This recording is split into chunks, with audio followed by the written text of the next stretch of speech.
নাকিরকে খুঁজে পাচ্ছে না, কোথায় হারিয়ে গেল, কোথাও পাওয়া যায় না। একদল তদন্ত কমিটি বানালো, ফেরেশতাদেরকে বললো যাও তাড়াতাড়ি করে দুনিয়ায় খুঁজে দেখো কোন কবরে আটকা পড়েছে, খোঁজো খোঁজো খুঁজে বের করো। খুঁজতে খুঁজতে খুঁজতে খুঁজতে কোথাও পায় না, কোথাও পায় না। আল্লাহর কাছে গেল, বললো আল্লাহ দুনিয়ায় তো কোথাও পাইলাম না। আল্লাহ বললো বাংলাদেশে যাও, আমেরিকায় যাও, লন্ডনে যাও, ফিলিপাইনে যাও, কত লাশের জ্যাম পড়ে গেছে, ওদেরকে প্রশ্ন করবে মান রব্বুকা ওমান দীনুকা ওমান নাবিয়ুকা, কে প্রশ্ন করবে। তাড়াতাড়ি করে যাও, খোঁজো যেভাবে হোক, দরকার হলে সৈন্যবাহিনী আরো বাড়িয়ে নাও, আরো কিছু ফেরেশতা বাড়িয়ে নাও। ফেরেশতা বাড়িয়ে নিয়ে খোঁজা শুরু করে দিল। জমিন আসমান সব তন্ন তন্ন করে খুঁজতে খুঁজতে হঠাৎ করে দেখে হযরত আব্দুল কাদের জিলানী রাহিমাহুল্লাহ কবরের মধ্যে মুনকার নাকিরের বান্দা রয়েছে।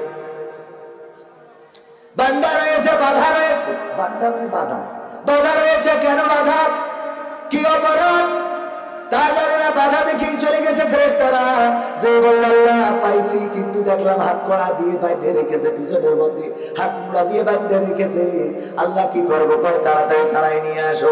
আসা ওই ফেরেশতারা এসে আব্দুল কাদের জিলানীকে বলছে হুজুর কেন বেঁধে রেখেছেন, একটু যদি ছেড়ে দিতেন। কত লাশ, প্রশ্ন করতে হবে মান রব্বুকা ওমান দীনুকা ওমান নাবিয়ুকা, সুযোগ তো পায় কে, তা অন্য কোনো ফেরেশতা তো নাই, এই দুইজনই তো আমাদের সম্বল। তাড়াতাড়ি যদি একটু ছেড়ে দিতেন, আল্লাহ আমাদের পাঠাইছে। কয় না ছাড়া হবে না, ছাড়া হবে না। আল্লাহর যে বলো আব্দুল কাদের জিলানী ছাড়বে না, ফেরেশতারা যে বলেছে ছাড়বে না, বলেছে তাইলে যাও যে জিজ্ঞেস করো কি জন্য ছাড়বে না, অপরাধটা কি। এসে জিজ্ঞেস করেছে অপরাধটা কি। অপরাধ হলো এই মুনকার নাকির আমার কবরে ঢুকেছে, কিন্তু আমাকে সালাম বলে নাই, আমাকে সালাম দেয় নাই, এই জন্য বেঁধে রেখেছি। কেন আমাকে সালাম দিল না?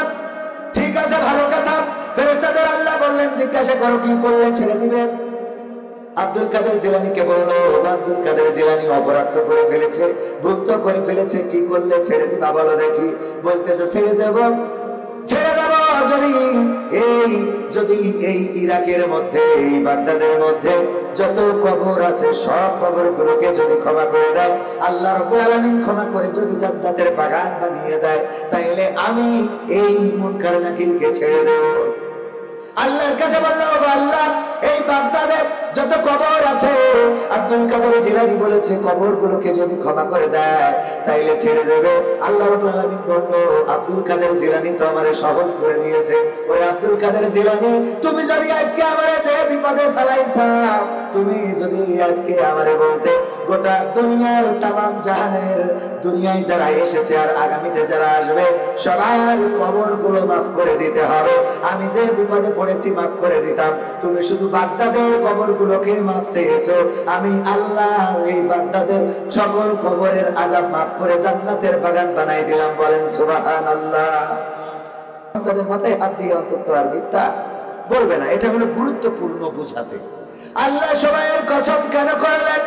সময়ের কসম এই জন্য করলেন, আল্লাহ বুঝাইলেন। ইমাম রাজি রহমাতুল্লাহ আলাইহি বলছেন যখন তার উস্তাদ খুঁজে পাচ্ছিলেন না, কেন সময়ের কসম করলেন? বাজারে গেলেন, যাওয়ার পরে দেখেন সেই মনীষী বাজারে যাওয়ার পরে একজনের চিৎকার শুনলেন, চিৎকার করে বলে কে আছো, আমার উপরে একটু রহম করো, দয়া করো, আমার পুঁজিটা তো গলে যায়, আমার পুঁজিটা তো শেষ হয়ে যায়, আমার পুঁজিটা তো ফুরিয়ে যায়, আসো একটু রহম করো, আমার উপরে একটু দয়া করো।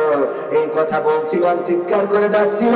কাছাকাছি যে দেখলো কার উপরে কেন রহম করতে হবে, যে দেখে একজন বরফ বিক্রেতা, সে চিৎকার করে বলছে আমার উপরে রহম করো, দয়া করো, আমার উপরে একটু মায়া করো, ভালোবাসা দাও, আমার এই বরফটা তাড়াতাড়ি কিনে নাও, আমার পুঁজিটা শেষ হয়ে যায়। কারণ তার ইনভেস্টটা ছিল বরফে। যখন সূর্যটা উদিত হয় আর প্রখর তীব্র তীব্র থেকে তীব্রতর হতে থাকে, আইস গুলো বরফ গুলো গলে যেতে থাকে। বলেন ঠিক না বেঠিক? তাইলে যদি বরফ গুলো গলে যায় তার পুঁজি তো পানি হয়ে গেল। এখন পানি কি কেউ কিনবে? না, কিনবে না। আমাদের জীবন তেমনই বরফের মতন, প্রতিদিন গলে যায়, প্রতি মুহূর্তে চলে যায়, আমাদের সময়গুলো বয়ে যায়। সময় শেষ হওয়ার পরে আমাদের আর ফিরিতেও কেউ কিনবে? বলেন কিনবে? মরা লাশ যদি কাউকে বলা হয় বিয়ে দেবে, পাত্র মানে খুব সরকারি চাকরি করে, কি চাকরি করে? সরকারি, ভারতে দেখলাম একটা নিউজে, সরকারি চাকরি করে, তাই বন্দুক ধরে কইছে এই মেয়ে তোর বিয়ে করতে হবে না তোর মারি ভালো। মানে বন্ধু তো সরকারি চাকরিজীবীদের কদর আছে না নাই?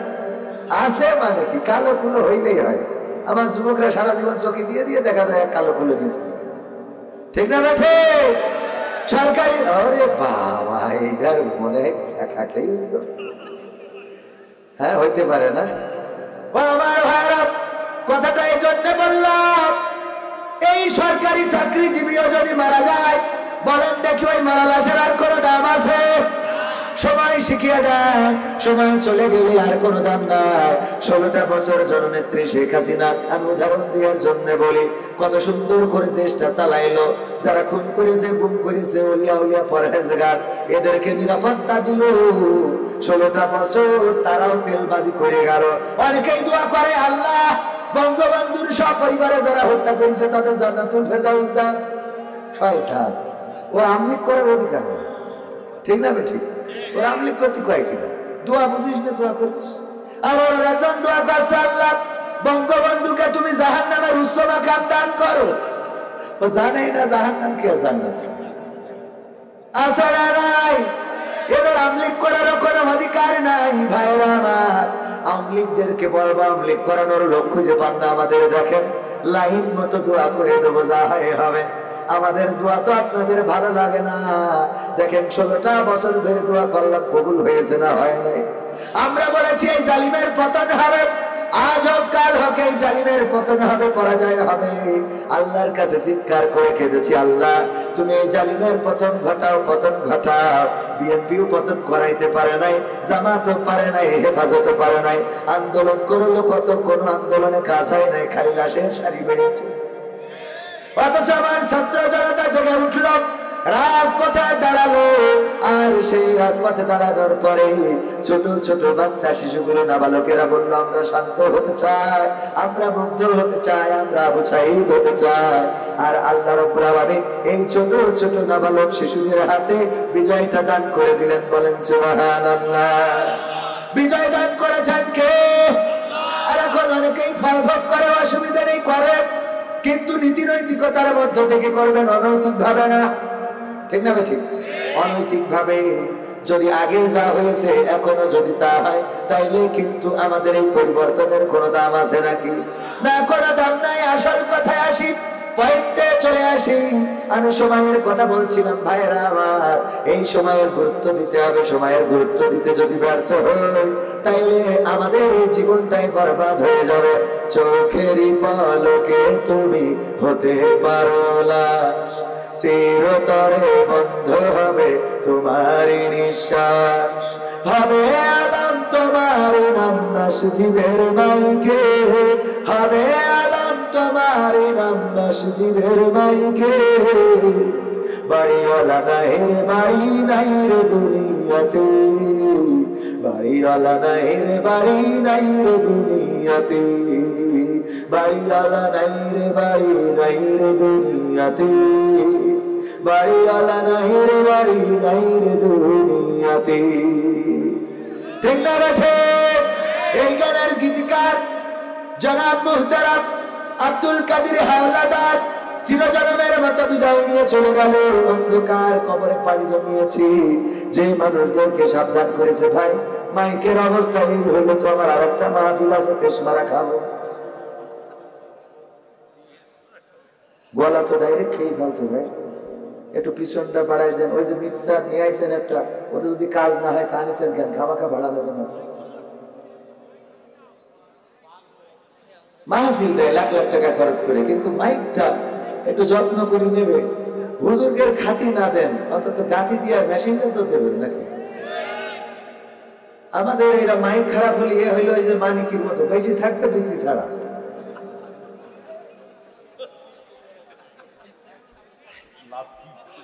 ক্ষমতায় কেউ স্থায়ী হয় না, হোক না সে হাসিনা কি বারে না, সে আরটা চিরকাল থাকে না।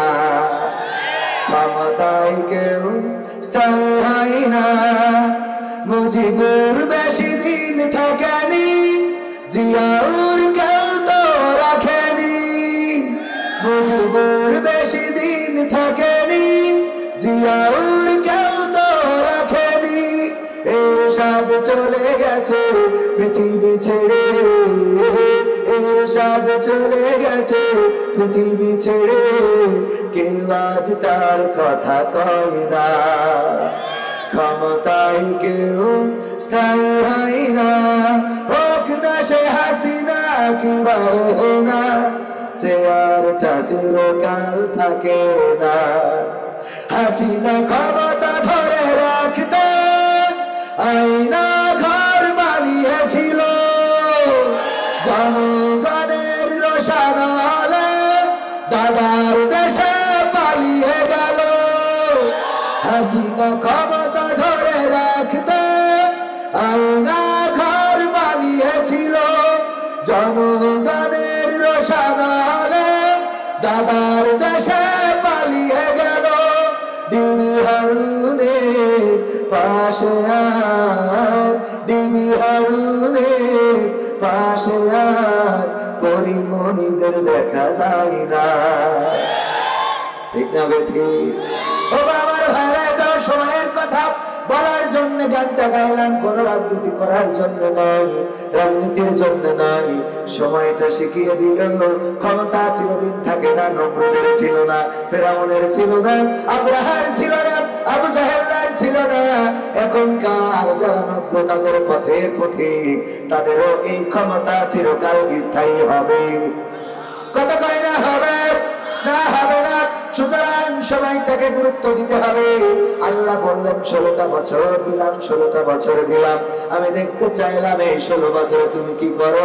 একটা দিনের জন্য সর্দি কাশি হইল না, একটা দিনের জন্য অন্য কোন রোগ হইল না। করোনা এসে কত মানুষের ধরল, কিন্তু আমাদের কোন নেতা নেত্রী ধরল না।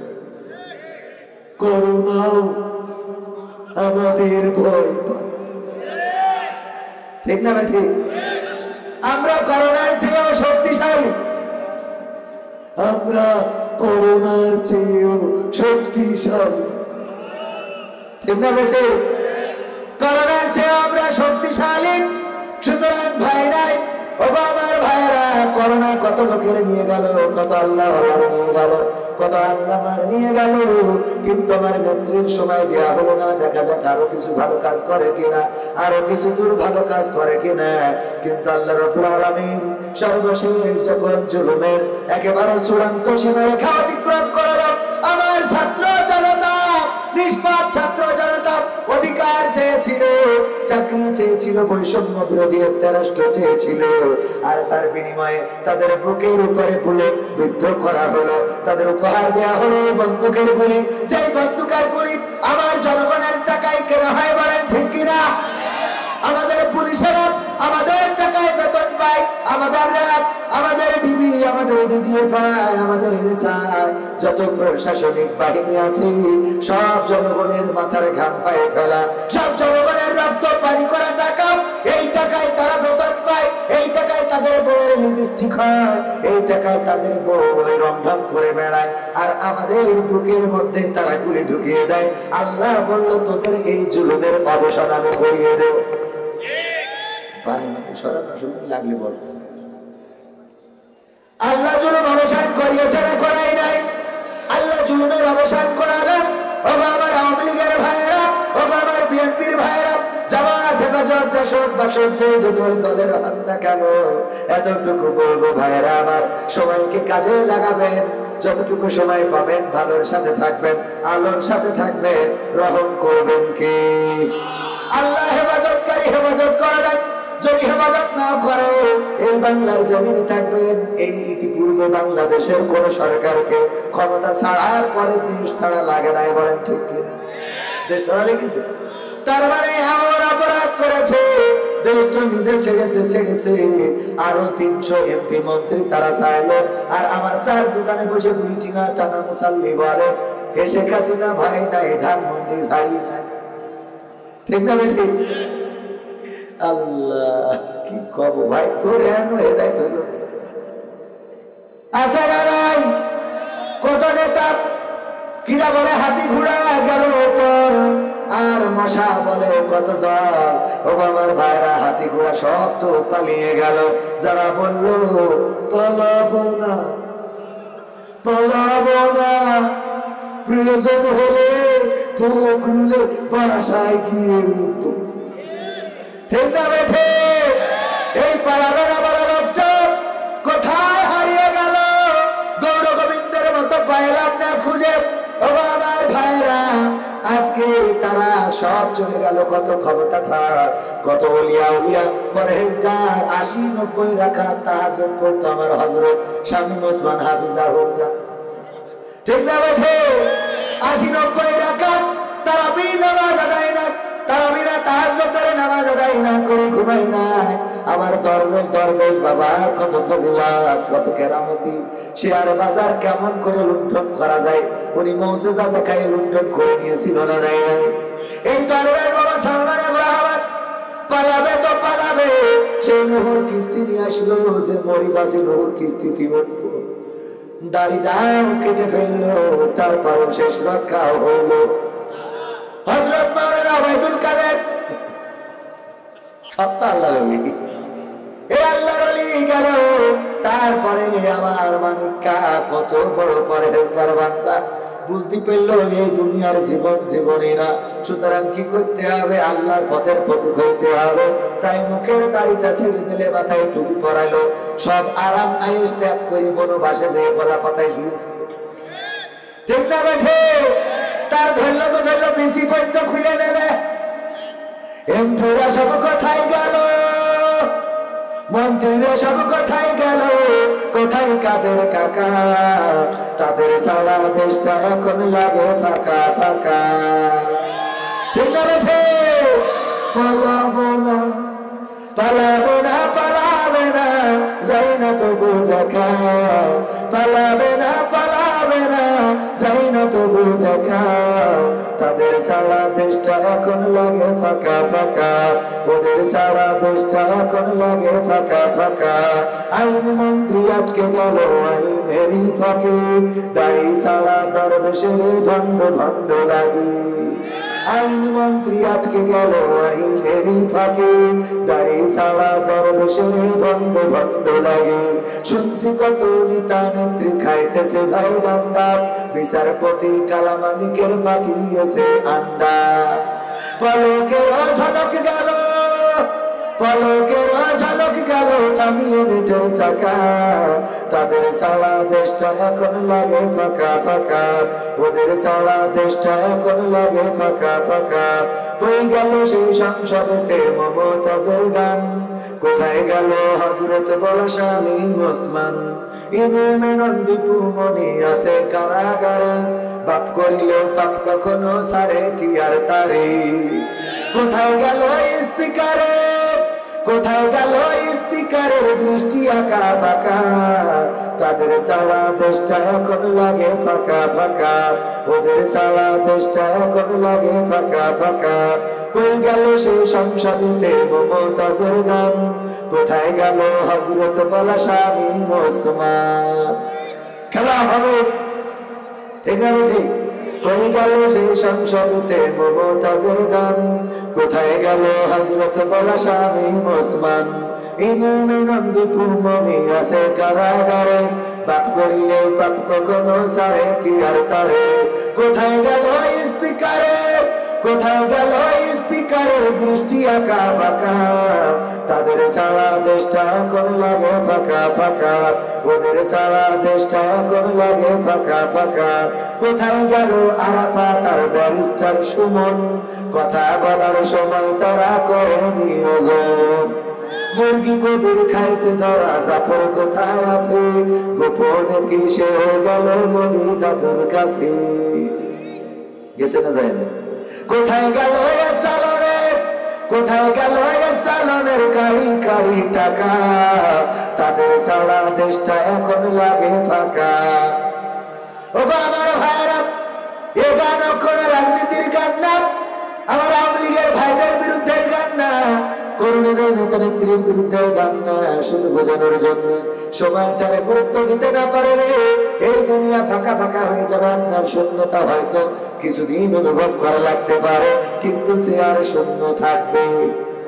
চেয়ার কি শূন্য থাকবে? যে চেয়ার থেকে ঘোষণা দিয়েছিলাম ডক্টর ইউনূস আর খালেদা জিয়ার টুস করে পদ্মার পানিতে ফেলে দেবে ওই সেতুর উপর থেকে। সেই চেয়ারে এখন ডক্টর ইউনূস বসেছে, আর পাশের চেয়ারে ওবায়দুল কাদের কাকার থাকার কথা, সেইখানে বসে আছে খালেদা জিয়া রে। ঠিক না বেঠে? যে মানুষটা প্রায় মরে যাবে, মরে যাওয়ার মতো অবস্থা, আরে কখন মারা যায়, বিদেশে তো চিকিৎসা নিতে যেতে দিল না। এই মানুষটা না জানি কবে মারা যায়, কখন মারা যায়, কত দোয়া কত কিছু, বিদেশেও চিকিৎসা নিতে দিল না। এখন সেই মানুষটা আস্তে আস্তে করে জন্মাচ্ছে, কথা কয় না। এর নাম হলো সময়। এর নাম কি? যাদের সময় ছিল তাদের তো দেখা নাই, কি অবস্থায় আছে আল্লাহ সেই ভালো জানে। ওগো আমার ভাইরা, এই কথাগুলো এই জন্য বললাম, আপনার আমার জীবনের মধ্যে আল্লাহ একটা সময় দিয়েছেন। আল্লাহ বলছেন, আল্লাযী খালাকাল মাউতা ওয়াল হায়াতা লিয়াবলুয়াকুম আইয়ুকুম আহসানু আমালা। ওগো আমার বান্দারা শোনো, আমি সৃষ্টি করলাম মৃত্যু, সৃষ্টি করলাম জীবন, আর তার মাঝখানে একটা সময় দিলাম। এই সময়টাতে আমি পরীক্ষা করব, আমি দেখতে চাই এই পরীক্ষায় কারা এগিয়ে থাকে। বলেন আমরা পরীক্ষার জন্য প্রস্তুত আছি কিনা? আছি? পরীক্ষা করবো কিনা, কার কত রেজাল্ট ভালো হবে একটু পরীক্ষা নেব নেব নেব। রাজি? পরীক্ষার জন্য রাজি? দেলোয়ার ভাই রাজি? দেলোয়ার ভাই রাজি। আমার দেলোয়ার ভাই কাতারে থাকে, ওখানকার ইয়া হাবিবি, ইয়া হাবিবি আর কি, ইয়া হাবিবি, তাই তো? হাবিবি, হ্যাঁ সব হাবিবি। এইটারে কি বলবো? সুম্মা হাবিবি, কুল্লু হাবিবি, কুল্লু হাবিবি, হ্যাঁ কুল্লু হাবিবি। সুম্মা আবার মালয়েশিয়ার ভাষা, ঢুকে গেছিল। গৌরীগ্রাম ফাতিহিয়া ফাজিল মাদ্রাসার উন্নতিকরণ আয়োজিত তাফসীরুল কোরআন মাহফিল, এবং এই যে মাদ্রাসায়, সেই মাদ্রাসায় বিখ্যাত আলেমে দ্বীন আমাদের প্রিয় রাহবার, শহীদ জননেতা, জনপ্রিয় জননেতা, পাবনার জনপ্রিয়, শুধু পাবনার নয় গোটা বাংলাদেশের জননন্দিত মুহতারাম মাওলানা মতিউর রহমান নিজামী রাহিমাহুল্লাহ, উনিও এই মাঠে এসেছেন, এই মাদ্রাসার উন্নয়নে ভূমিকা রেখেছেন। বলেন আলহামদুলিল্লাহ। ওই মানুষটার স্মৃতি এখনো এই মাদ্রাসায় আছে। ওই মানুষটার পায়ের ধুলিকণা এখনো হয়তো ওই মাটিতে লেগে আছে। আল্লাহ সেই মানুষটাকে জান্নাতের উচ্চ মাকাম দান করুন, বলেন আমিন।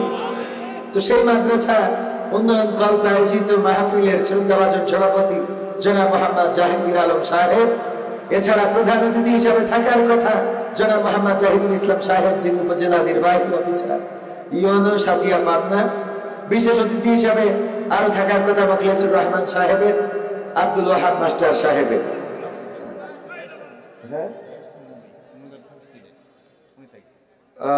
আমাদের মুহতারাম শ্রদ্ধাভাজন জননেতা, জনপ্রিয় জননেতা শহীদ মতিউর রহমান নিজামী রাহিমাহুল্লাহর সুযোগ্য সন্তান ব্যারিস্টার মোমেন ভাই, উনি এই মাহফিলে আসবেন, এবং আরো একটা মাহফিল এখান থেকে সেরে আমাকে যেতে হবে, সেই মাহফিলে উনি থাকবেন। মেবি হয়তো ওখান থেকে এখানে আসবেন, অল্টারনেট হবে।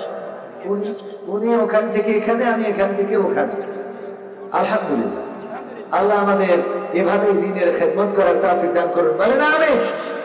তো আমাদের মোমেন ভাই, যিনি এতদিন রাজপথে আসার সুযোগ পান নাই, এই সুযোগ করে দিয়েছেন কে? আল্লাহ রাব্বুল আলামিন সুযোগ করে দিয়েছেন। আল্লাহর কাছে নত শিরে আমরা সবাই শুকরিয়া আদায় করছি, বলছি আলহামদুলিল্লাহ। আজকে উপস্থিত থাকবেন হযরত মাওলানা শাইখ মুহাম্মদ জামাল উদ্দিন সাহেব, যিনি আমার শ্রদ্ধাভাজন উস্তাদ, দামাত বারকাতুহু। আল্লাহ রাব্বুল আলামিন ওনার কণ্ঠকে বিশ্বব্যাপী কবুল করে নিন, বলেন আমিন। সম্মানিত ভাইয়েরা, পদন্তরালে মা বোনেরা আছেন, আজকে দাওয়াতে ভূমিকা রেখেছেন আমার মোজাম্মেল ভাই, যিনি ঢাকাতেই সেটেল, আল্লাহ রাব্বুল আলামিন তাকেও কবুল করে নিন। পাশে আছেন আমার দেলোয়ার ভাই, পাবনার মানুষ মানেই সরল। উনি বলতেছে এত ফোন দিয়ে ধরেন না, কিন্তু ফোন দিয়ে ধরি না বলে রাগ করে আমার সাথে সম্পর্ক ছিন্ন করেছে, এমন হয় নাই। কারণ এর নাম হলো ভালোবাসা। এর নাম কি? ভালোবাসা। পাবনা থেকে ছুটে এসেছেন এই পর্যন্ত। আল্লাহ রাব্বুল আলামিন আমার ভাইজানকে কবুল করে নিন, বলেন আমিন। আবার কাতারে গেলে উনি ছুটে যান এয়ারপোর্টে, উনি ওখানে খেদমত করেন, তরকারির বাগানে নিয়ে যান, কি খাবেন খান, কি পরবেন পরেন। উনার দেওয়া জুব্বা এখনো বাড়িতে আছে, গাইনি। আলহামদুলিল্লাহ, রেডিমেড তাড়াতাড়ি করে এক রাতের মধ্যে বানাই দিয়েছে। মনে আছে আপনার? আপনার মনে না থাকলে আমার আছে, কারণ আপনি দেশেন। হ্যাঁ আলহামদুলিল্লাহ, কৃতজ্ঞ যে মানুষের প্রতি কৃতজ্ঞ হয়, সে আল্লাহর প্রতিও কৃতজ্ঞ হয়। যে মানুষের শুকরিয়া আদায় করে না, সে আল্লাহর শুকরিয়া আদায় করে না। এই জন্য মানুষের প্রতি মাঝে মাঝে শুকরিয়া প্রমাণ হতে হবে। আল্লাহ রাব্বুল আলামিন আমার ভাইজানকে নেখায়া দান করুন, বলেন আমিন। সম্মানিত ভাইয়েরা আমার, আমি যদি পরীক্ষা দিই, আমি দেখবো এই পরীক্ষা কারা কারা জিতে যান। যদি পরীক্ষায় পাশ করেন বুঝবেন আপনি এগিয়ে গেছেন, যদি আপনি ফেল করেন বুঝবেন আপনার ইলমে আমলে অনেক ঘাটতি আছে। আল্লাহ যেন আমাদের সেই ঘাটতি পূরণ করে দেন, বলেন আমিন। তাই পরীক্ষা শুরু হয়ে যায়। আল্লাহ রাব্বুল আলামিন হঠাৎ করে মুনকার নাকিরকে খুঁজে পাচ্ছে না, কোথায় হারিয়ে গেল, কোথাও পাওয়া যায় না। একদল তদন্ত কমিটি বানালো, ফেরেশতাদেরকে বললো যাও তাড়াতাড়ি করে দুনিয়ায় খুঁজে দেখো কোন কবরে আটকা পড়েছে, খোঁজো খোঁজো খুঁজে বের করো। খুঁজতে খুঁজতে খুঁজতে খুঁজতে কোথাও পায় না, কোথাও পায় না। আল্লাহর কাছে গেল, বলল আল্লাহ দুনিয়ায় তো কোথাও পাইলাম না। আল্লাহ বললো বাংলাদেশে যাও, আমেরিকায় যাও, লন্ডনে যাও, ফিলিপাইনে যাও, কত লাশের জ্যাম পড়ে গেছে, ওদেরকে প্রশ্ন করবে। মান রব্বুকা ওয়া মান দীনুকা ওয়া মান নাবিয়ুকা, কে প্রশ্ন করবে। তাড়াতাড়ি করে যাও, খোঁজো যেভাবে হোক।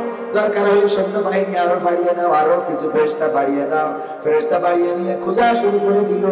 জমিন আসমান সব তন্ন তন্ন করে খুলতে খুলতে হঠাৎ করে দেখে হযরত আব্দুল কাদের জিলানী রাহিমাহুল্লাহ কবরের মধ্যে মুনকার নাকিরের বান্দা রয়েছে। বান্দা রয়েছে, বাধা রয়েছে। বান্দা মানে বাধা, বাধা রয়েছে। কেন বাধা, কি অপরাধ তা জানে না। বাধা দেখেই চলে গেছে ফেরেশতারা। যে বলল আল্লাহ পাইছি, কিন্তু দেখলাম হাত কড়া দিয়ে বাঁধে রেখেছে, পিছনের মধ্যে হাত মুড়া দিয়ে বাঁধে রেখেছে। আল্লাহ কি করবো, কয় তাড়াতাড়ি ছাড়াই নিয়ে আসো। আসা ওই ফেরেশতারা এসে আব্দুল কাদের জিলানীকে বলছে, হুজুর কেন বেঁধে রেখেছেন, একটু যদি ছেড়ে দিতেন। কত লাশ, প্রশ্ন করতে হবে। মান রব্বুকা ওয়া মান দীনুকা ওয়া মান নাবিয়ুকা, সুযোগ তো পায় কেউ, তা অন্য কোনো ফেরেশতা তো নাই, এই দুইজনই তো আমাদের সম্বল। তাড়াতাড়ি যদি একটু ছেড়ে দিতেন, আল্লাহ আমাদের পাঠাইছে। কয় না, ছাড়া হবে না, ছাড়া হবে না। আল্লাহর যে বলো আব্দুল কাদের জিলানী ছাড়বে না, ফেরেশতারা যে বলেছে ছাড়বে না, বলেছে তাইলে যাও যে জিজ্ঞেস করো কি জন্য ছাড়বে না, অপরাধটা কি। এসে জিজ্ঞেস করেছে অপরাধটা কি। অপরাধ হলো এই মুনকার নাকির আমার কবরে ঢুকেছে, কিন্তু আমাকে সালাম বলে নাই, আমাকে সালাম দেয় নাই, এই জন্য বেঁধে রেখেছি। কেন আমাকে সালাম দিল না? ঠিক আছে, ভালো কথা। ফেরেশতাদের আল্লাহ বললেন জিজ্ঞাসা করো কি করলে ছেড়ে দিবেন। আব্দুল কাদের জিলানীকে বললো, আব্দুল কাদের জিলানী অপরাধ তো করে ফেলেছে, ভুল তো করে ফেলেছে, কি করলে ছেড়ে দিবা বলো দেখি। বলতেছে ছেড়ে দেব, ছেড়ে দেব যদি এই ইরাকের মধ্যে, এই বাগদাদের মধ্যে যত কবর আছে সব কবরগুলোকে যদি ক্ষমা করে দেয়, আল্লাহ রাব্বুল আলামিন ক্ষমা করে যদি জান্নাতের বাগান বানিয়ে দেয়, তাইলে আমি এই মুনকার নাকিরকে ছেড়ে দেব। আল্লাহর কাছে বলল, আল্লাহ এই বাগদাদে যত কবর আছে, আব্দুল কাদের জিলানী বলেছে কবরগুলোকে যদি ক্ষমা করে দেয় তাইলে ছেড়ে দেবে। আল্লাহ রাব্বুল আলামিন বলল, আব্দুল কাদের জিলানী তো আমারে সহজ করে দিয়েছে। ওরে আব্দুল কাদের জিলানী, তুমি যদি আজকে আমারে যে বিপদে ফেলাইছো, তুমি যদি আজকে আমারে বলতে গোটা দুনিয়ার তামাম জাহানের, দুনিয়ায় যারা এসেছে আর আগামীতে যারা আসবে সবার কবরগুলো মাফ করে দিতে হবে, আমি যে বিপদে পড়েছি মাফ করে দিতাম। তুমি শুধু বাগদাদের কবরগুলোকে মাফ চেয়েছো, আমি আল্লাহ এই বাগদাদের সকল কবরের আযাব মাফ করে জান্নাতের বাগান বানাই দিলাম। বলেন সুবহানাল্লাহ। সুবহানাল্লাহ বলেছেন না বলেন নাই? বলেছেন কয়জন? হাত উঁচু করেন সাক্ষীকে। সুবহানাল্লাহ বলেছেন কয়জন? সুবহানাল্লাহ বলেছেন না বলেননি কয়জন?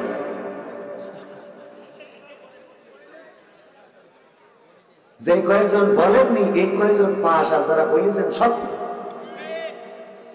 এত বড় বানোয়াট একটা ঘটনা আপনাদের সামনে শোনালাম, আর হুজুরের সুর শুনি সুবহানাল্লাহ। দাজ্জাল কিভাবে মানুষকে জাহান্নামে নিয়ে যাবে চিন্তা করে দেখেন। এই ঘটনা আল্লাহ বিপদে পড়ে নাউজুবিল্লাহ বলবেন না? এটা নাউজুবিল্লাহ হবে না সুবহানাল্লাহ হবে? বলেন তো। আল্লাহ বিপদে পড়ে, এটা একটা কথা হলো? এটা কোনো কথা হলো? সুর দিয়ে বললেই সুবহানাল্লাহ করে বসে থাকে। একটু ভাবেন না, একটু চিন্তা করবেন, একটু ভাববেন যে আমলটা করছেন সে আমলটা সঠিক নাকি বেঠিক। মাত্র এই হাজার জনতার মধ্যে 10 থেকে 15 জন পাশ করেছেন, যে সুবহানাল্লাহ বলেন নাই। তাও আমি জানি না ওনারা ইতিপূর্বে আমার এই পরীক্ষা দেখে ফেলেছে কিনা, কারণ গত বছর মনে হয় 2 এক জায়গায় এই পরীক্ষা আমি নিয়েছিলাম, যে আমি একটু পরীক্ষায় আমার উস্তাদ অ্যাডভোকেট গাজী এনামুল হক সাহেব, উনি আমার ছোটবেলায় আমাদের মাদ্রাসার মাহফিলে এই পরীক্ষা করেছিলেন। আমি সেই পরীক্ষায় হেরে গিয়েছিলাম, ছোট ছিলাম তো। এখন বুঝে শুনে সুবহানাল্লাহ বলতে হবে, খালি মন চাইলো বা শুনলেন সুর দিল। ওই যে একজন ওয়াজ শুনতে এসে ঘুম এসে গেছে, তো ওই সময় হুজুর কালেকশন করতেছে, আমাদের ভাইয়ের মতো একজন আর কি। তো হুজুর কালেকশন করতেছে, উনি ঘুমায় পড়েছে। হুজুর বলছে, ও আমার ভাইরা, 50,000 টাকা দেওয়ার মতো কোন আল্লাহর বান্দা কি আছেন? কোন আল্লাহর বান্দা কি দিতে পারবেন 50,000 টাকায় মাদ্রাসার উন্নয়নের জন্য? যদি দেন আমি দোয়া করে দেবো আপনার মা বাপ দাদা দাদি নানা নানি 14 গোষ্ঠী যেন জান্নাতে থাকে। বলেন দেওয়ার মতো কেউ আছেন নাকি? এই পাবনায় কি এমন মায়ার মানুষ, দয়ার মানুষ নাই? এত টাকা কি পাবনায় কারো নাই? এইভাবে সুর দিয়ে যত ওয়াজ করে কেউ রাজি হয় না। হুজুরের মেজাজটা খারাপ হয়ে গেছে, যে এত সুর দিয়ে মায়া করে মহব্বত করে বললাম, তাও তো কেউ রাজি হলো না। এবার চিৎকার করে শুরু করে দিয়েছে, এই 50,000 টাকা এই মাদ্রাসায় দেওয়ার মতো একজন আল্লাহর বান্দাও কি নাই? হাত উঁচু করেন।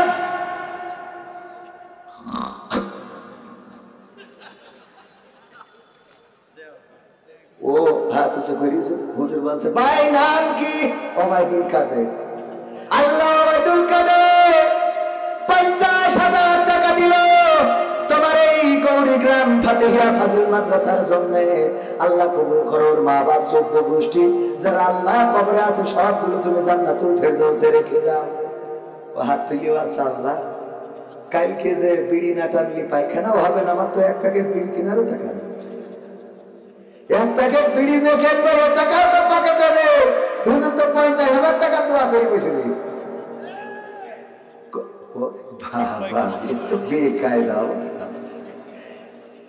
ওরে তোগের গান আসে হবে, খানিক পরে দাঁড়া। ভাইরা আমার, যখন হাত উঁচু করেছে, হাত উঁচু করার পরে নাম শুনে দোয়া করে দিল হুজুর। ও চিন্তা করলো, আমি 50,000 টাকা তো দূরের কথা, 50টা টাকাও তো পকেটে নাই, কি করব? যাই হোক, লজ্জায় কিছু বলে নাই। নাম লিখাই দিয়ে পরের দিন যে হুজুর দেখে বলছে, হুজুর বড় বিপদে পড়ে গেছি। কি বিপদ?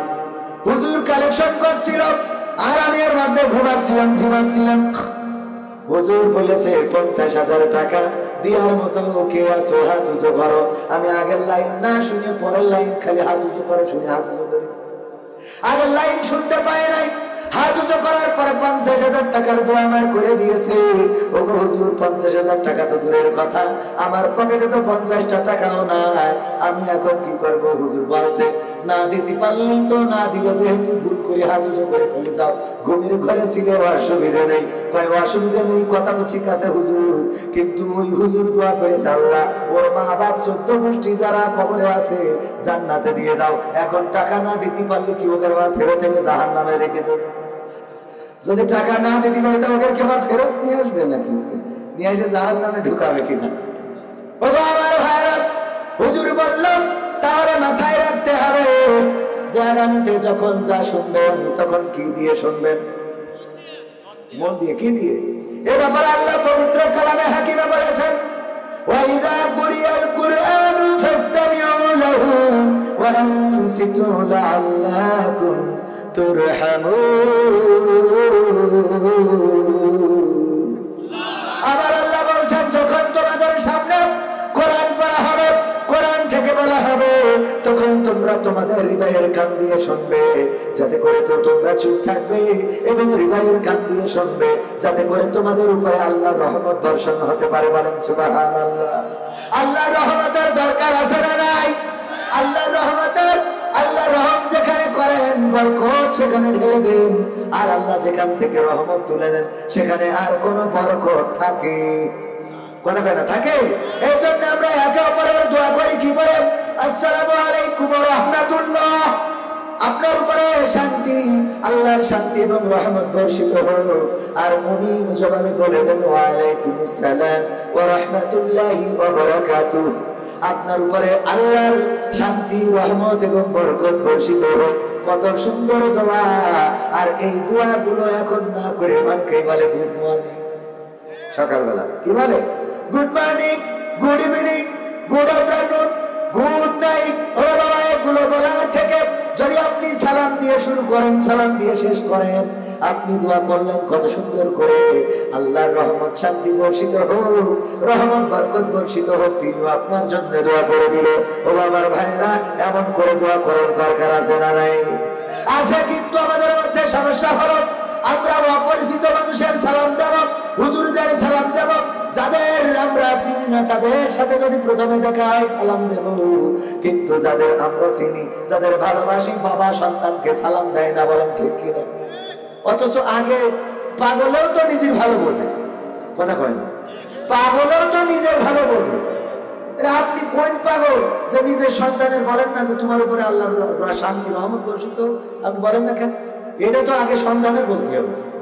এর আগে আপনি সন্তানের না বলেন, একটু পরে বলেন, তার আগে বলতে হবে বউ। কার? স্ত্রীর, ওয়াইফ। কি? আরে কথা কয় না। অথচ ডার্লিং এর ঠিকই কেনা নেই। সালাম আলাইকুম, কেমন আছো তুমি? আজকে বাবু তুমি খেয়েছে? না বাবু খায়নি। আছে না নাই? সালাম দিবেন, আগে স্ত্রীকে সালাম দিবেন, কারণ স্ত্রীর ভালো আপনি চান না। এই জোর হাসছে না, মানে মনে করছে মরি গেলি বাঁচি, এরম নাকি? তো মরলেও বাঁচতা, মরে না কেন?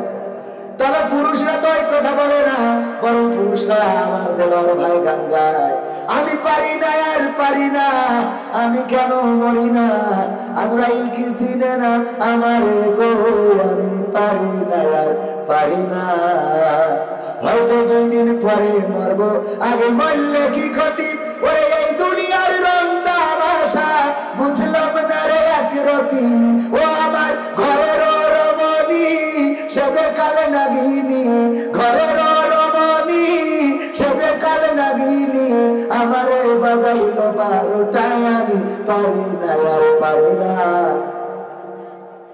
কথা কয় না? তবে এটা ভালো যে আমার দেওয়ার ভাই নিজে কয় যে আমি পারি না, আমার কেন মরণ করে না। ভাবি কি কয় জানো? ভাবি কয় তোর মরণ করে না কেন? আল্লাহ আজরাইল তোর কাছ পাঠায় না কেন? ভাই উদাহরণ দিলাম, ওনার কয় না, ওনারা দুইজন বিদেশেও যায় একসাথে, দেশেও আসে একসাথে, আলহামদুলিল্লাহ ভালো মিল আছে। আল্লাহ কবুল করুন, বলেন আমিন। আল্লাহ একসাথে জান্নাতে রাখুন, বলেন আমিন। এই ভালোবাসা থাকার দরকার আছে না? আল্লাহ রাসূল সাল্লাল্লাহু আলাইহি ওয়াসাল্লাম আম্মা আয়েশা রাদিয়াল্লাহু তাআলা আনহা পানি পান করতেন যেই গ্লাসে, সেই গ্লাসটা যেই জায়গায় আম্মা আয়েশা রাদিয়াল্লাহু তাআলা আনহা মুখ লাগায়ে পানি পান করতেন, আর আমার বিশ্ব নবী সাল্লাল্লাহু আলাইহি ওয়াসাল্লাম সেই জায়গায় মুখ লাগায়ে পানি পান করতেন, বলেন সুবহানাল্লাহ। আল্লাহর নবীর স্ত্রী আম্মা আয়েশা রাদিয়াল্লাহু তাআলা আনহা যখন কোনো হাড় চিবাতেন, কোন গোশতের টুকরার মধ্য থেকে হাড়টা চিবিয়ে রেখে দিতেন, আল্লাহ রাসূল সাল্লাল্লাহু আলাইহি ওয়াসাল্লাম ওই হাড়টা আবার চিবাতেন।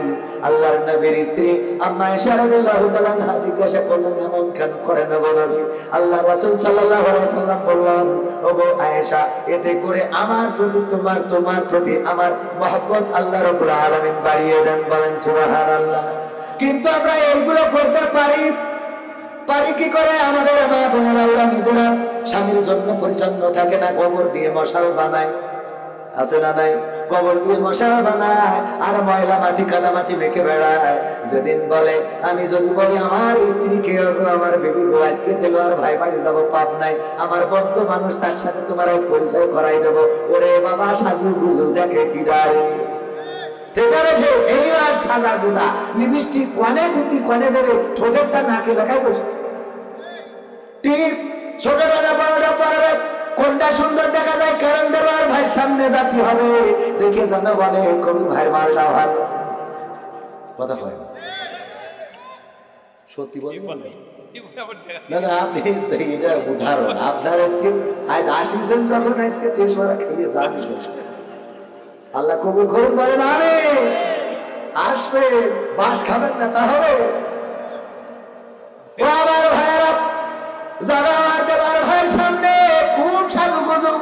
এত সাজা সেজেছে, মেকআপ টিকাপ করে আলকাতরা বেগম পরিমণি হয়ে বসে আছে। আমি ঘরে ঢুকে আমি বলছি তো বাস তাকিরুল্লাহ কই বেরোয় আইছি। বাস বেরোয় গেছে ওখানে। আমি কিটা তুমি তোমার বউ না? আমি শালি মনে করি বলেছি। নিজের বল নিজে চিনতে পারছি না, তোমার সেজেছে বন্ধুর কাছে আমি কথা কয় না, অথচ আমার সামনে সাজানো। এই জন্য আমারও মার্সেদের উপর ভালো লাগে। এটা উদাহরণ। কি ধারণ? কি ধারণ?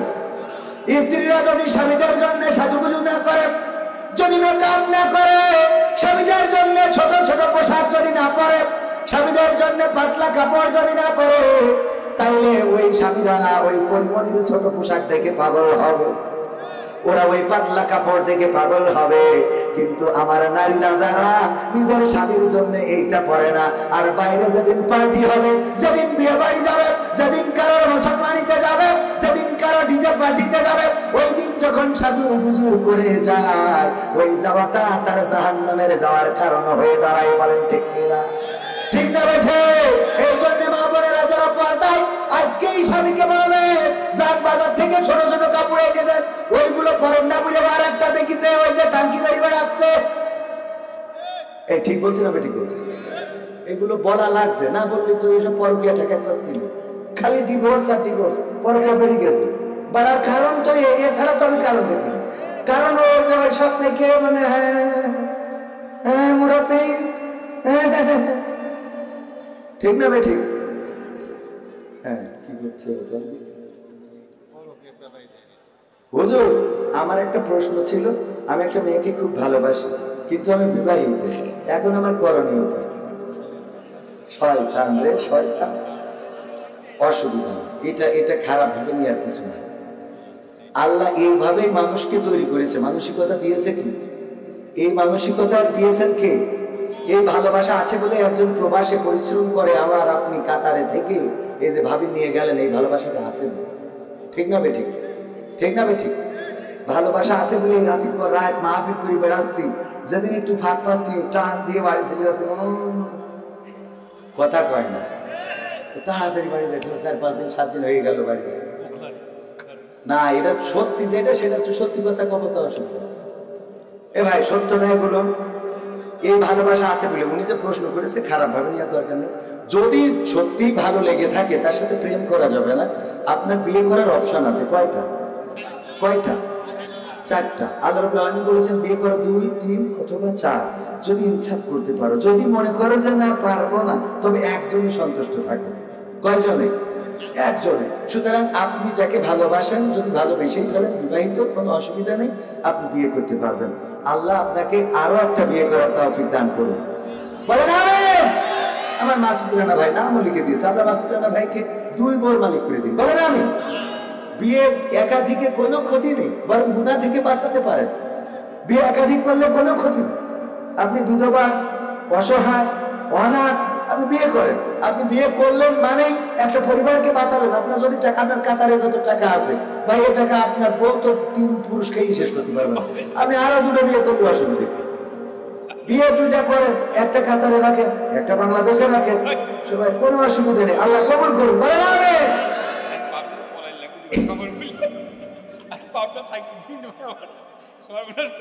দুঃখ কনে তো আমার ভারত 2টো বিয়ে করারও জ্বালা আছে না নাই? এক মুরব্বী টাকা নাই, ওমরা হজ দূরের কথা, ওমরা হজ করার মতো টাকা নাই। হঠাৎ মসজিদে ইমাম সাহেব ওয়াজ করলো, যদি কারো টাকা না থাকে, সে যদি জুম্মার দিন মসজিদে আগে আসে, আল্লাহ তার আমলনামায় একটা কবুল হজের সওয়াব লিখে দেয়। ওই মুরব্বী চিন্তা করলো, যেহেতু টাকা নাই, তাইলে আমি জুম্মার দিন আগে করে মসজিদে যাব। মুরব্বী আগে গেছে, যে দেখে দেওয়ার ভার মতো আরেক মুরব্বী বসা রয়েছে। ভাই চিন্তা করলো, মুরব্বী চিন্তা করলো, যাকে এই সপ্তাহে যেহেতু হয় নাই, আগামী সপ্তাহে যাব। আগামী সপ্তাহে, পরের সপ্তাহে আর একটু আগে করে গেছে, তাও যে দেখে আল্লাহর ওলি বসা। এর পরের সপ্তাহে চিন্তা করলো আর একটু আগে যাব, আর একটু আগে যে দেখে তাও ওই মুরব্বী বসা 3 দিন হয়ে গেল। মিজাজটা খারাপ হয়ে গেছে। ওই মুরব্বী এসে বলছে, মুরব্বী তোমার কোনো কাজ নেই বাড়ি? এই মসজিদে তুমি কখন আসো? কখন আসি কেন বাবু? কি হয়েছে কি? হয়েছে কি? আমি হুজুরের কাছে শুনলাম যে জুম্মার দিন যদি কেউ আগে আসে, তাহলে তারা আমার নামায় কবুল হয়, সোয়াব দেওয়া হয়। আমি 3 সপ্তাহ ধরে হাঁটতেছি, তো তোমার জমি তো পাচ্ছি। তা বলছে খুব দরকার, দরকার বুঝলেই তো বলছি গো বাবু। তাহলে এক কাজ করো, 2টো বিয়ে কি করতে পারবা? 1000 টাকা নেই, কিন্তু নিকে করতে পারবা না, ও জ্বর আছে। হ্যাঁ, কথা কয় না তো। বলছে তাহলে আরেকটা বিয়ে করে, আরেকটা বিয়ে করে নিয়ে আসে। বিয়ে করার পরে এই মুরব্বী পরের সপ্তাহে যাইয়ে দেখে আমাদের আর ভাই যে ওই মুরব্বী বসা, ওই যেটা 3 সপ্তাহ ধরে হেঁটেছে। তো এই মুরব্বী জিজ্ঞেস কাছে, কি গো বাবু, কবুল হবে সব কি আজকে হইল? আর বাবু বলল না গো, সে 2টো বিয়ে করে 2টোর গুথাগুথি ফজরে আইসে এখন বাড়ি যাইনি, ফজরে এসে এখন আর বাড়ি ঢুকো যায়নি, ওদের গুথাগুথি বসে আছে। সব হয়েছে কিনা হয়েছে আল্লাহ জানাতে। এখন বিষয় হলো 2টো বিয়ে করা সহজ, কিন্তু এর গুতাম সহ্য করা কঠিন। বলেন ঠিক না বেঠিক? আমাদের দেশে এই কালচারটা নাই, আমাদের মা বোনেরা এটা মানতেই পারে না। বিয়ে তো যদি 2টা করে কোনোভাবে, মাঝখানে তো দেখলাম যে এক হাফেজ সাহেব 2টা বিয়ে করেছে, তার মেরেই ফেলেছে। দেখেছেন না পেপার পত্রিকা? সত্যি বলছি না মিথ্যা? এই দেখেছেন এমন কয়জন আছেন? অনেকেই আছেন পেপার পত্রিকা। এক হাফেজ সাহেব, কোরআনের খাদেম, কোরআন যার সিনার মধ্যে, 2য় বিয়ে করার কারণে স্ত্রী তার মেরেই ফেলেছে। আমি বলেছি তাও ভালো, ও মরে গেছে, ওই জুনিয়র সাকিবির তো ডাইরেক্ট মেশিন কেটে নিয়েছে 2য় বিয়ে করার কারণে। এর তো জ্বালার শেষ নেই, মরেও নেই, বেঁচেও নেই। কথা কয় না। ও যে হিজলেগের মধ্যে টাকা তুলি বেড়াবে, তাও তো হবে না। কথা কয় না, ঠিক না বেঠে? আমাদের দেশে মানতেই পারে না। এগুলো থেকে পরিবর্তন হতে হবে। তবে আমি বারবার বলছি, ইউটিউবাররা সাবধান, আমি এর মধ্যে নেই। ওরা আমার আবার 1 সপ্তাহ পরে বাড়ি যাই, আমার আবার যদি মাহফিল অনেক ডেট নিয়ে রাখা, সাবধান থাকার দরকার আছে না নাই? মৃত্যুর করে বয়স লাগে না, তো ঠাস করে ধরলেই করে যাবো। আল্লাহ ও আমার ভাইরা, এই কথাগুলো অপ্রাসঙ্গিক হলেও কথাগুলো গুরুত্বপূর্ণ। পরকিয়া করা যাবে না, প্রেমে পাওয়া যাবে না নিজের স্ত্রী। আমার দেশের মা বোনদের মধ্যে এমন সমস্যা যে পুরুষেরা যদি বিয়ে করে বারবার বলে, ও যদি ওর কাছে 1 রাত 2 রাত কাটাতো তাও কোনো আপত্তি নাই, কিন্তু বিয়ে করলো কেন? বিয়ে দুঃখে পড়ে যাচ্ছে। এই বলে না, বলে না? বিয়ে করা হালাল না ওই 1-2 রাত থাকা হালাল? বিয়ে করা হালাল কাজ করেছে, ওতে ওর ভালো লাগছে না। ও কয় কি, তোমার এত দরকার, তুমি ওর নিয়ে 2 রাত থাকতে, তুমি বিয়ে করলে কেন? আল্লাহ, ঠিক না বেঠিক? হালাল কাজটা করতে দিতে চায়, হারাম কাজ। এগুলো ঠিক, এগুলো করবেন না মা বোনেরা, এগুলো করা যাবে না। আপনি কৈফিয়ত তুলতে পারবেন না, আমাদের দেশে কালচার নাই। অথচ সৌদি আরবে আমি শুনেছি, আমার ভাইজান যেহেতু আরব কান্ট্রিতে থাকে, যদি মিথ্যা বলি ভাই ধরিয়ে দিন, প্রথম যদি কেউ বিয়ে করে আগে শোনে যে তুমি কয়টা বিয়ে করবা, 2-3টে বিয়ে করতে রাজি না হলে ওসব বিয়ে করতে চাই না, যে আগে কথা দিতে হবে। হ্যাঁ, আবার ওই সতীন যে এই যে সাক্ষী, সতীন আবার সাথে করে পরে নিয়ে যে আরেক জায়গায় বিয়েতে নিয়ে আসে। আল্লাহ, এরম দেশে কেন গেলাম না? মানে কেন ডাইরেক্ট থাকতে পারলাম না? হ্যাঁ, থাকার দরকার ছিল। আল্লাহ কবুল করুন, বলেন আমিন। এরম না হলে কি বল, এরকম হওয়া দরকার।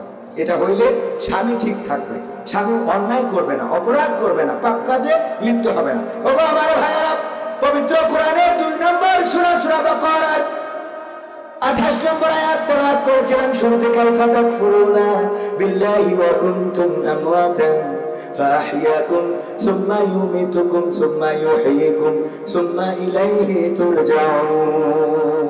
আল্লাহ রাব্বুল আলামিন বলেছেন, ওগো আমার বান্দারা শোনো, কোন জিনিস তোমাদেরকে তোমাদের মহান রব থেকে ভুলিয়ে দিল, অথচ তোমরা ছিলে মৃত, তোমাদের কোনো জীবন ছিল না। আমি আল্লাহ তোমাদের জীবন দিলাম, আবার একদিন আমি তোমাদের মৃত্যু ঘটাবো, আবার একদিন আমি তোমাদের পুনরুজ্জীবিত করব। সময় শেষে তোমাদের সবাইকে আমার কাছে ফিরে আসতে হবে। বলেন ঠিক কিনা? আপনি ঠিক বললেও ঠিক, আপনি ঠিক না বললেও ঠিক, কারণ আল্লাহর কথার সাথে বেঠিক বলার মতো কোন দুঃসাহস পৃথিবীর কোন মানুষ করতে পারে? পৃথিবীর কোন মানুষ করতে পারে না। কিন্তু আমরা আল্লাহর কথার বাইরে চলি। আল্লাহ আমাদের এত সাবধান করলেন, এত কিছু বললেন, আমরা মানি না। এই জন্য আমি গানে গানে বলেছি, কোরআন পড়তে ভালো লাগে, কোরআন শুনতে ভালো লাগে, কোরআন জানতে ভালো লাগে, কোরআন মানতে ভালো লাগে না। ঠিক না বেঠে? কোরআন পড়তে ভালো লাগে, কোরআন শুনতে ভালো লাগে, কোরআন জানতে ভালো লাগে, কোরআন মানতে ভালো লাগে না। নামাজেতে পড়লে কোরআন মনটা শীতল হয়, কারীর তেলাওয়াত শুনিলে প্রাণ জুড়িয়ে যায়। নামাজেতে পড়লে কোরআন মনটা শীতল হয়, কারীর তেলাওয়াত শুনিলে প্রাণ জুড়িয়ে যায়। সেই কোরআনের ব্যাখ্যা দিলে কলিজাতে আগুন জ্বলে। ঠিক না বেঠে? সেই কোরআনের ব্যাখ্যা দিলে অন্তরেতে আগুন জ্বলে। বিরোধিতাও চলে কেন তা জানি না। কোরআন পড়তে ভালো লাগে, কোরআন শুনতে ভালো লাগে, কোরআন জানতে ভালো লাগে, কোরআন মানতে ভালো লাগে না। ঠিক না বেঠিক? কোরআন পড়ে দেখতাম ওরা শুরু করতো দিন, তারা আবার চাইতো না দেশে কোরআনের আইন। কোরআন পড়ে দেখতাম ওরা শুরু করতো দিন, তারা আবার চাইতো না দেশে কোরআনের আইন। এটা যে কেমন নীতি, তাই তো এ দুর্গতি করছে মোদের ক্ষতি কেন তা বুঝি না। কোরআন পড়তে ভালো লাগে, কোরআন শুনতে ভালো লাগে, কোরআন জানতে ভালো লাগে, কোরআন মানতে ভালো লাগে না। কোরআন বুকে চুমু খাওয়ার লোকের নাই অভাব, সেই কোরআনের বিরোধিতা আবু জাহেলের স্বভাব।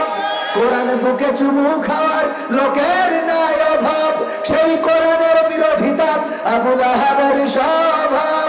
মাম্বা সুবিধা মতো তাই এই বুকে ক্ষত, দেখলে এমন কিছু সইতে পারি না।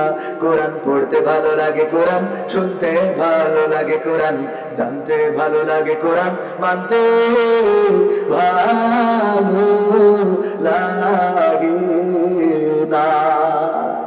ঠিক না বেঠে? এমন মানুষ এখানে আছে না নাই? আছে, আছে। কারা কারা হাত উঁচু করে? নাই তো, এই এনে নাই, এনে সব পীর সাহেব।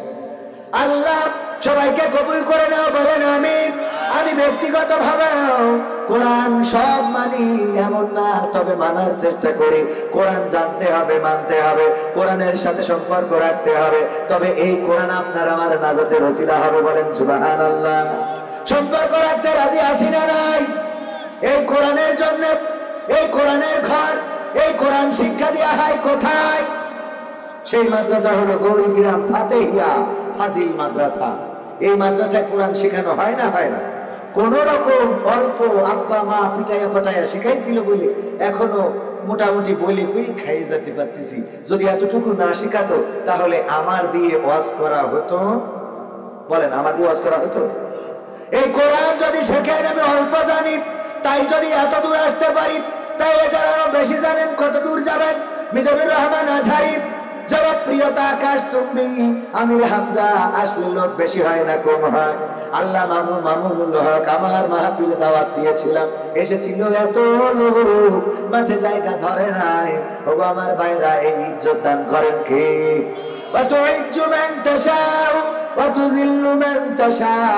আল্লাহ যাকে চান তাকে ইজ্জত দান করেন, আর যাকে চান তাকে বেইজ্জতি করেন। এই জন্য কোরআনের কাছে যদি আসেন, আল্লাহর নবীকে ভালোবাসতেন বেলাল, এত ভালোবাসতেন আল্লাহর নবী ইন্তেকালের পরে বেলাল চলে গেল মসজিদে নববী ছেড়ে দিল, মদিনা ছেড়ে দিল। হঠাৎ স্বপ্নে দেখলো বেলাল রাদিয়াল্লাহু তাআলা আনহুকে আল্লাহর নবী বলছে, ওগো বেলাল, তুমি দেখি আমার কথা ভুলে গিয়েছো, আমার কথা কি তোমার মনে পড়ে না? বেলাল চিন্তা করলো, কতদিন হয়ে গেল আমি তো নবী মুহাম্মদ আমার প্রিয় নবীর রওজাটা জিয়ারত করি না, যাই নবীর রওজাটা জিয়ারত করে আসি। যখন মদিনায় আসলো, মদিনাবাসী বলল, ওগো বেলাল, নবী ইন্তেকালের পরে তোমার দেখা না, তুমি যদি পারো আজকে একটু মসজিদে নববীতে আজান দাও। বেলাল বলল, আমি পারবো না। বলল, তুমি যদি আজান দিতে, আল্লাহর নবী থাকতে যে আজানটা শোনা যেত ওই আজানটা শুনতে পারতাম। বেলাল, তুমি একটু মসজিদে নববীতে আজান দাও। বেলাল বলল, আমি দেব না, দেব না, দেব না, আমাকে তোমরা অনুরোধ করো না। হাসান হুসাইন আসলো, এসে বলল, ওগো বেলাল, তুমি যদি মসজিদে নববীতে আজান দাও তাহলে আজকে রাসূল আমার নানার স্মৃতিগুলো মনে পড়বে। আমার নানা থাকতে এভাবেই তো তুমি আজান দিতে। বেলাল, মসজিদে নববীতে আজান দাও তুমি। আল্লাহর নবীর সাহাবী বেলাল বললেন, ওগো হাসান হুসাইন, তোমাদেরকে আমি কষ্ট দেব না, কারণ আমি নবীর মুখে বলতে শুনেছি যে আমার বেলাল আমার হাসান হুসাইনকে কষ্ট দেয়, সেজন্য আমি নবীকে কষ্ট দেয়। আর যে আমার হাসান হুসাইনকে হাসি দেয়, আনন্দ দেয়, খুশি করে, সে যেন আমি নবীকে খুশি করে। আমি তোমাদের খুশির জন্য মসজিদে নববীতে আজান দেব। বেলাল আজান দেয়া শুরু করলেন। যখন বললেন না আশহাদু আন্না মুহাম্মাদার রাসূলুল্লাহ, অমনি বেহুশ হয়ে পড়ে গেলেন। সাহাবীরা সেবা শুশ্রূষা করলেন। হুঁশ ফিরে পাওয়ার পরে বেলাল বললেন, ওগো আল্লাহর নবীর সাহাবীরা, আমাকে আর আজান দিতে বলো না। ওগো আল্লাহর নবীর নাতি, আমারে আর আজান দিতে বলো না, মসজিদে নববীতে আমি আজান দিতে পারবো না। আল্লাহর নবীর সাহাবীরা বললেন, আজান দেওয়ার দরকার নাই, কিন্তু বলতে হবে। এমন কি ঘটে গেল আজানের মধ্যে, যে আজানের মধ্যে তুমি বেহুশ হয়ে পড়ে গেলে। বেলাল বলল, দেখো ওগো নবীর সাহাবীরা, শুনে নাও, আমি যখন মসজিদে নববীতে আজান দিতাম আমি বলতাম আশহাদু আন্না মুহাম্মাদার রাসূলুল্লাহ, আর অমনি আমি মিহরাবের দিকে তাকিয়ে দেখতাম আল্লাহর রাসূলের নূরানী চেহারাটা বসে আছে। আল্লাহর রাসূল, কত সুন্দর চেহারা, নূরানী চেহারা। আজকে যখন আমি এই বাক্যটা বলেছি আর ওই জায়গায় চোখটা চলে গিয়েছে, আমি ওই শূন্য মেহরাবটা দেখেছি। আমার রাসূল শূন্য মদিনায়, আমি বেলাল আজান দিতে পারবো না। আমার রাসূল শূন্য মসজিদে নববীতে, আমার বেলালের কণ্ঠ থেকে আজান বের হবে। ও আমার ভাইরা, এই ছিল বেলাল, আর তার জন্য এত সম্মান আল্লাহ দিলেন। আল্লাহর নবী মেরাজ থেকে এসে বললেন, ও বেলাল, কি এমন আমল তুমি করো? আমি যখন সিদরাতুল মুনতাহায় ছিলাম, ওখানে ফেরেশতা জিবরাইল বলল, আমার আর ভিসা নাই, পারমিট নাই, যাওয়া যাবে না, আমি চলে গেলাম। এবার আল্লাহ আপনার সাথে দেখা করবেন। আমি একা ছিলাম, হঠাৎ আমি তোমার পায়ের আওয়াজ শুনতে পেয়েছি। আল্লাহু আকবার। কার আওয়াজ শুনেছেন? বেলালের পায়ের আওয়াজ। রাসূলকে এত ভালোবাসতেন, আর রাসূলও বেলালকে এত মহব্বত করতেন যে বেলালের পায়ের আওয়াজ শুনেছেন। আর সে আজিমে যে আল্লাহ রাব্বুল আলামিনের কাছে থেকে আল্লাহ এতটাই কবুল করেছেন, সেই রাসূলের ভালোবাসার দরকার আছে না নাই? সেই রাসূলকে যদি ভালোবাসি, রাসূলের সুন্নাহ অনুসরণ করব, আমাদের মাথায় টুপি, মুখে দাড়ি, গায়ে জুব্বা, খাওয়ার শেষে মিষ্টি খাওয়া, এগুলো মানার দরকার আছে না নাই? এগুলো যেমন মানার দরকার, তেমন আল্লাহর নবী 27টি যুদ্ধ করেছেন নিজ হাতে তরবারি নিয়ে, তেমনি ভাবে আল্লাহর দ্বীন কায়েমের জন্য যুদ্ধ করার দরকার আছে না নাই? শুধু যুদ্ধ করেছেন তাই নয়, আল্লাহর নবী বলেছেন, ওগো আমার সাহাবীরা, যুদ্ধ হবে, দান করো, যে যা পারো দাও, তোমাদের কাছে হাত বাড়িয়ে দিলাম।